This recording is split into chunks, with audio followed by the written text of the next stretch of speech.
they do join late, I will be posting the video. Okay, yeah, it's Zakaria. Cool. So yeah, it seems like not a lot of people joined, but that's fine. I think they just won't be able to make it due to the timing of this meeting, but at least I'll post it online so they'll be able to check it out anyway. Anyway, let's get started.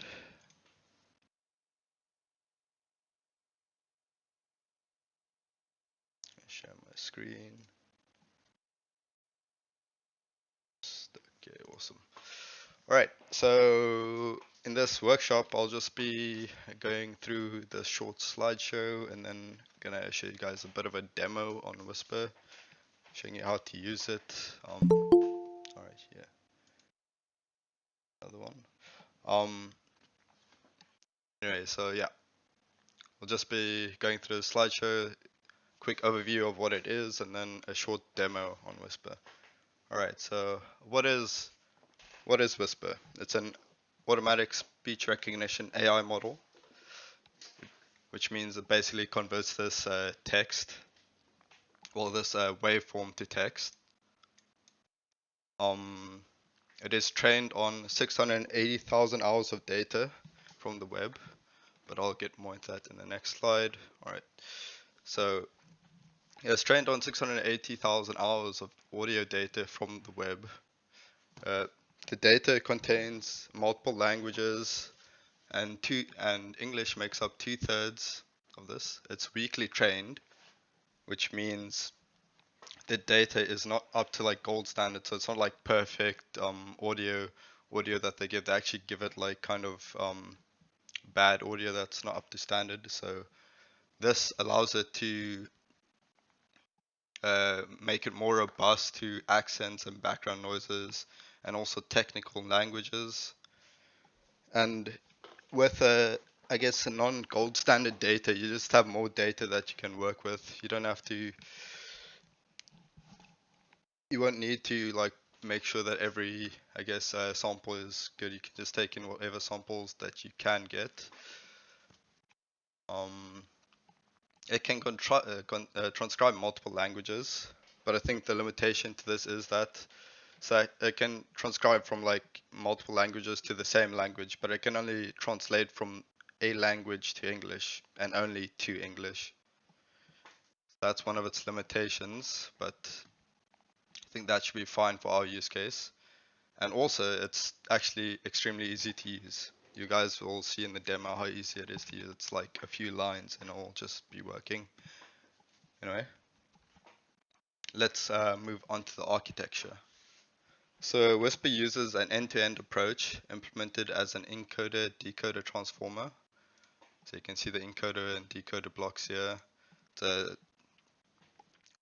kind of like standard translation and I guess automatic speech recognition model.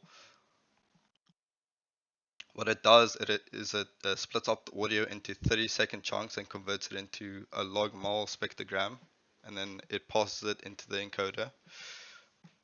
So this is a log-mol spectrogram at the bottom. You can see like on the x-axis will be like the time, then the y-axis will be the frequency, and you can see like the colors varying. That just indicates how present the frequency is at that time. So the decoder is trained to predict the text captions from the encoder output. The decoder is also fed special tokens that direct the singular model to perform tasks such as language identification, phrase level, time steps, multilingual transcriptions, and translating to English from other languages. Also note that when I say singular model, it's literally just like one giant model that they use. They don't use like multiple different models from different languages. It's just one model. That model identifies the language and then it will translate or transcribe whichever language that is. Alright, so the available models over here are just you can see you have 5 different models: tiny, base, small, medium, varying sizes, and varying VRAM. And you can see like for the tiny, base, small, and medium model, there's an English only model, and you can just I guess there's multilingual models for all of them.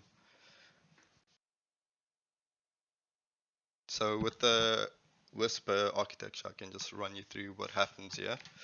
So first, so you input the data over here, and the model, I guess, puts a language tag on it.